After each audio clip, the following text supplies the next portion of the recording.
it's not really a reunion in that sense in a way, because a lot of things changed in the last 6 months or so. We collaborated, CX Katronic and me collaborated on a track for his album on Stone's Throw Records, and he called me up and he said that he totally likes the track, but he was more hoping for something like 200 BPM. So I sent him the thing, and then a month went by and he contacted me again. He's like, hey man, what do you think about maybe Nick Endo adding some like Riot Girl vocals onto that track? So we did that song. It's called Let's Go Crazy. It's like, it had a Prince sample first in there, but we got rid of it. But still, he kept the title for some reason.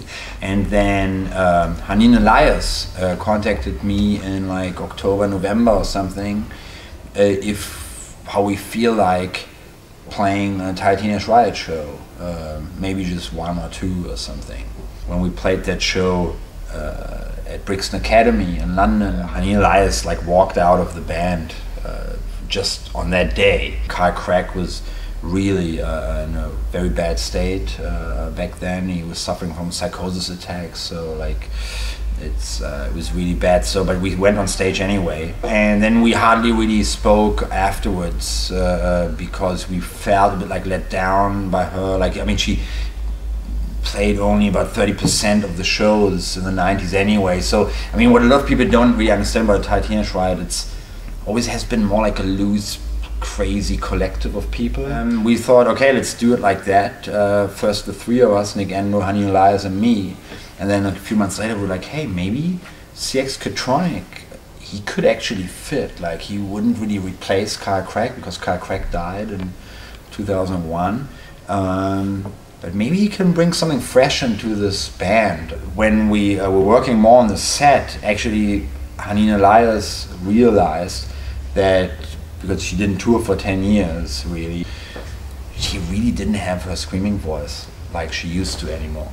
And she didn't want to do the shows and whatever. And so we went on stage in Amsterdam without her. And then like so much feedback was coming from that show. I mean, we didn't expect this at all. You know, the festivals in Japan and American shows and everything. And we are about to record a lot more stuff. I think the important part is now coming in a way, right?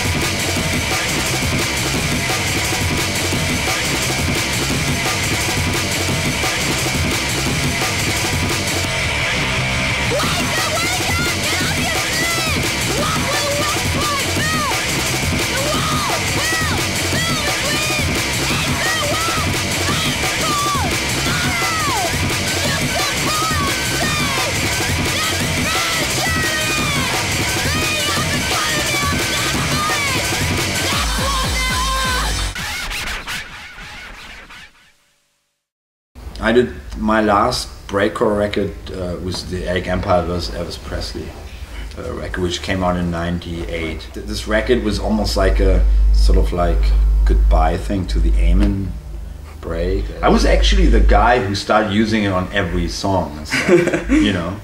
It was really, I was like, why not work with this beat all the time? It's like the best beat. In like '92, when I made the first record with that beat, a lot of that stuff was much slower. You know, the rave stuff was, even the hardcore breakbeat stuff was like 140, maybe 150 BPM, and we went like 170, 180, and for people it's like, what's going on? You know, this is so fast. You guys are insane. And then also we liked that kind of guitar distortion on top of it, so it made it feel even more raw. It would just get more intense, in my opinion. So this is really how the sound happened. But then also I felt at some point, like at the end of the 90s, I wanted to do something else. I wanted to go into other directions.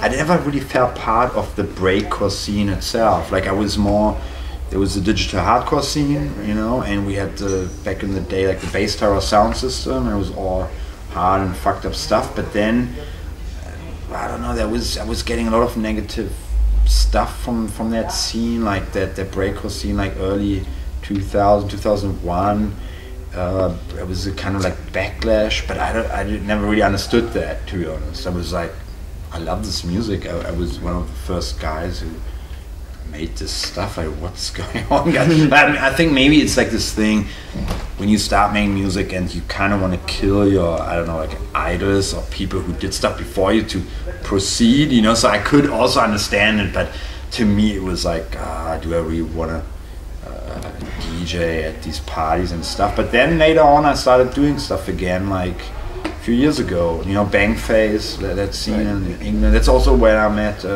Venetian Snares and all those guys, and to me, I feel very loyal to that scene, but I wouldn't really say that I'm a part of that scene, an active part, in the way maybe some people assume.